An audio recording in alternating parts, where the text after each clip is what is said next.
Hello friends, இந்த என்ன பார்க்க போகிறோம் அப்படின்னா, அனாயன்ஸில் படிக்கிற தேர்ட் செமஸ்டர் ஸ்டூடெண்ட்ஸ் உங்களுக்கான செமஸ்டர் எக்ஸாம் பார்த்தீங்க அப்படின்னா இப்போ எக்ஸாம்ஸ் நடந்துட்டுருக்கு. ஸோ நாளைக்கு பார்த்தீங்க அப்படின்னா மெஜாரிட்டி ஒரு சில டிபார்ட்மெண்ட்ஸ்க்கு வந்து லாஸ்ட் எக்ஸாம்ஸாக இருக்கும், ஒரு சில டிபார்ட்மெண்ட்ஸ்க்கு இன்னும் ஒரு சில எக்ஸாம்ஸ் இருக்கலாம். ஸோ நாளைக்கு லாஸ்ட் எக்ஸாம்ஸாக இருந்தாலும் சரி, இல்லை உங்களுக்கு இன்னும் எக்ஸாம்ஸ் இருந்தாலும் சரி, நாளைக்கு எக்ஸாம் இருந்துச்சு அப்படின்னா கண்டிப்பாக மறக்காமல் இந்த டிப்ஸ் அண்ட் ட்ரிக்ஸ் எல்லாம் ஃபாலோ பண்ணிக்கோங்க. உங்களுக்கு லாஸ்ட் எக்ஸாம்ஸாக இருந்துச்சு அப்படின்னா கண்டிப்பாக நீங்கள் இந்த மிஸ்டேக்ஸ்லாம் பண்ணுவீங்க, அதெல்லாம் தவிர்த்துருங்க. அதெல்லாம் என்ன அப்படிங்கிறத பார்க்கலாம். ஸோ அங்கே வீடியோக்குள்ளே போகலாம். ஓகே ஃப்ரெண்ட்ஸ், ஃபஸ்ட் எடுத்தோன்னா பார்த்தீங்க அப்படின்னா அனாயன்ஸில் படிக்கிற தேர்ட் செமஸ்டர் ஸ்டூடெண்ட்ஸ் உங்களுக்கான செமஸ்டர் எக்ஸாம் ஸ்டார்ட் எக்ஸாம்ஸ் வந்து இப்போ நடந்துட்டுருக்கு. ஸோ நாளைக்கு பார்த்தீங்க அப்படின்னா ஒரு சில டிபார்ட்மெண்ட்ஸ்க்கு வந்து லாஸ்ட் எக்ஸாம்ஸ் இருக்கும், ஒரு சில டிபார்ட்மெண்ட்ஸ்க்கு வந்து இன்னும் வந்து ஒரு சில எக்ஸாம்ஸ் வந்து இருக்க சான்சஸ் இருக்குது. ஸோ உங்களுக்கு நாளைக்கு என்ன எக்ஸாம், நாளைக்கு கூட உங்களுக்கு எக்ஸாம் கம்ப்ளீட் ஆகுதா இல்லை எப்போ கம்ப்ளீட் ஆகுது அப்படிங்கிற மறக்காமல் கமெண்ட் பண்ணுங்கள். ஸோ லாஸ்ட் எக்ஸாம்ஸாக இருந்துச்சு அப்படின்னா ஸ்டூடெண்ட்ஸ் பண்ணுற மிஸ்டேக்ஸ் என்னென்னு பார்த்தீங்க அப்படின்னா, உங்களுக்கு இப்போவே வந்து ஒரு ஹாப்பியாக இருக்கும், நாளைக்கு கூட எக்ஸாம் கம்ப்ளீட் ஆகுது அப்படின்னு சொல்லிட்டு நீங்கள் வந்து அசால்ட்டாக வந்து படிச்சுட்டு இருப்பீங்க. ஸோ அப்படி படித்தாலும் வந்து பேப்பர் ப்ரெசன்டேஷன், அது மட்டும் டைம் மேனேஜ்மெண்ட் அதெல்லாம் கால்குலேஷன் பண்ணி கான்சென்ட்ரேட் பண்ணி கரெக்டாக எக்ஸாம் வந்து ப்ரெசென்ட் பண்ண பாருங்கள்.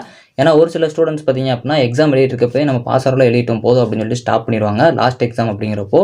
அதே மாதிரி வந்து ரொம்ப ஹாப்பியாக ரொம்ப ஒரு என்ஜாய்மெண்ட்டாக வந்து நீங்கள் வந்து எதையும் யோசிக்காமல் ஃபாஸ்ட்டாக எழுதிட்டே இருப்பீங்க. ஸோ எந்த மாதிரி நீங்கள் ப்ரெசென்ட் பண்ணுறீங்க அப்படிங்கிறத மறந்துடுவீங்க. லாஸ்ட் எக்ஸாமில் பண்ணுற மிஸ்டேக்ஸ் எல்லாமே இதுதான் பார்த்தீங்க அப்படின்னா, நீங்கள் வந்து எல்லா எக்ஸாம் மாதிரி ப்ரெசென்ட் பண்ணாமல் ஏனோ தானே பண்ணிடுவீங்க. உங்களுக்கு தேவை இந்த எக்ஸாம் கம்ப்ளீட் ஆகணும் அப்படிங்கிற மாதிரி எழுதுவீங்க. அந்த மாதிரி யார் எழுதாதீங்க. எல்லா எக்ஸாம்ஸ் எப்படி பண்ணீங்களோ அதே மாதிரி எழுத பாருங்கள். ஸோ மாதிரி எல்லா கொஸ்டின் அட்டன் பண்ண பாருங்கள். நிறைய ஸ்டூடெண்ட்ஸ் வந்து 3 ஹவர்ஸ் இருக்கிற எக்ஸாம்ஸில் 2 ஹவர்ஸோட எக்ஸாம் எழுதிட்டு வெளியே வர பார்ப்பீங்க. அந்த மாதிரியும் பண்ணாதீங்க. இந்த ஒரு எக்ஸாமை கம்ப்ளீட் பண்ணிவிட்டு நம்ம வந்து நெக்ஸ்ட் என்னாலும் பண்ணலாம் அப்படிங்கிற ஒரு ஐடியா வைப்பாங்க. ஏன்னா நீங்கள் வந்து இன்றைக்கி வந்து லாஸ்ட் எக்ஸாம் அப்படின்னு சொல்லிட்டு ஒரு 1 ஹவர் வந்து கட் பண்ணிவிட்டு நீங்கள் வந்து எக்ஸாம் கம்ப்ளீட் பண்ணிங்க. அது உங்களுக்கு ஃப்யூச்சரில் உங்களோட ரிசல்ட் வரப்போ அது உங்களை அஃபெக்ட் பண்ணும். அதனால் வந்து இதெல்லாம் வந்து பண்ணிடுறாங்க. லாஸ்ட் எக்ஸாம் அப்படிங்கிறப்போ ஸ்டூடெண்ட்ஸ் நிறைய பேர் பண்ணுற மிஸ்டேக் தான். லாஸ்ட் எக்ஸாம் இல்லாத ஸ்டூடெண்ட்ஸ்க்கு ஒரு சில ஃபீலிங்ஸ் இருக்கும். அதாவது வந்து மற்ற டிபார்ட்மெண்ட்ஸ்க்குலாம் சீக்கிரம் முடியுது, நமக்கு மட்டும் முடியல அப்படின்னு சொல்லிட்டு. ஸோ அந்த மாதிரி எதுவும் நினைக்காங்க. உங்களுக்குன்னு ஒரு 1 or 2 டேஸ் தான், அதுக்கப்புறம் உங்களுக்கு எக்ஸாம் கம்ப்ளீட் ஆயிரும். அதனால் அந்த மாதிரி வந்து ஒரு தாட் வச்சுக்கோங்க.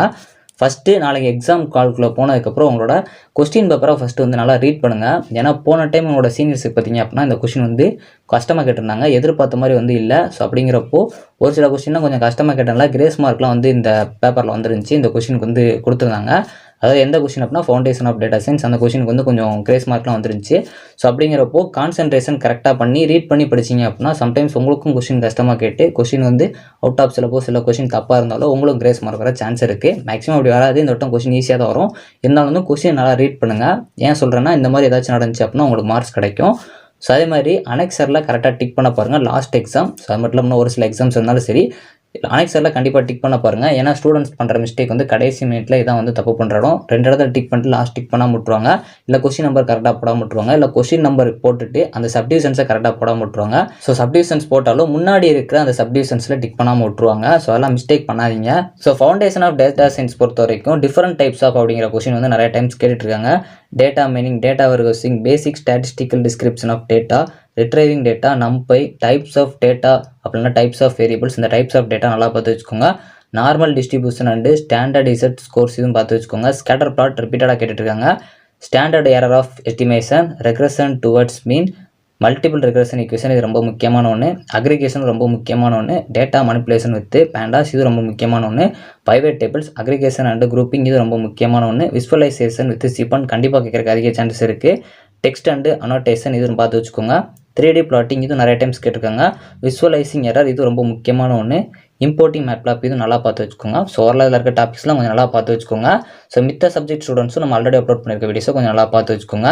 ஸோ மேக்ஸிமம் வந்து கான்சென்ட்ரேட் பண்ணி நல்லா எக்ஸாம்ஸ் எழுத பாருங்கள், உங்களுக்கு ஈஸியாக தான் இருக்கும். ஸோ இப்போ உங்ககிட்ட ஒரு கன் கொடுக்கும் அப்படின்னா கண்டிப்பாக நீங்கள் வந்து கன்னை ரீலோட் பண்ணி ஓரளவு வந்து டார்கெட்டை கரெக்டாக வச்சுருப்பீங்க. ஸோ அந்த டயத்தில் பார்த்தீங்க அப்படின்னா உங்களோட டார்கெட் வந்து மிஸ் ஆச்சு அப்படின்னா உங்களோட அச்சீவ்மெண்ட்டே மாறிடும். ஸோ அதே மாதிரி தான் இவ்வளோ நேரம் வந்து கரெக்டாக நீங்கள் கண்ணை கேட்ச் பண்ணி ஷூட் பண்ணுறதுக்காக ரெடியாக இருக்கீங்க. ஸோ லாஸ்ட் எக்ஸாமில் கரெக்டாக டார்கெட்டில் ஷூட் பண்ணுங்கள். அப்படினால தான் வந்து உங்களால் வந்து ஒரு சக்ஸஸ் அடைய முடியும். ஸோ நீங்கள் இந்த டைமில் லாஸ்ட் மாற்றி ஷூட் பண்ணிட்டீங்க அப்படின்னா உங்களோட கோல்ஸ் எல்லாமே வந்து ஸ்பாயில் ஆகும். ஸோ அப்படிங்கிறப்போ கரெக்டாக வந்து கான்சென்ட்ரேட் பண்ணுங்கள். ஸோ உங்களுக்கு லாஸ்ட் எக்ஸாம் இல்லை அப்படின்னாலும் நல்லா வந்து படித்து எக்ஸாம் எழுத பாருங்கள். உங்களுக்கு தெரிஞ்ச கொஸ்டின் தான் வரும், எல்லா கொஸ்டின் அட்டன் பண்ண பாருங்கள். பேப்பர் ப்ரெசன்டேஷன் ரொம்ப ரொம்ப முக்கியமான ஒன்று. ஸோ உங்களுக்கு ப்ராப்ளமேட்டிக்காக கேட்டாங்கனாலும் கரெக்டாக வந்து அதை ப்ரெசென்ட் பண்ண பாருங்கள்.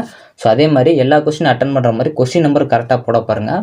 ஸோ கொஸ்டின் நல்லா ரீட் பண்ணுங்கள். மேக்ஸிமம் வந்து டைம் மேனேஜ்மெண்ட் வச்சுக்கோங்க. ஸோ 3 ஹவர்ஸ்னால் 3 ஹவர்ஸும் ஃபுல்லாக வந்து ஸ்பெண்ட் பண்ண பாருங்கள்.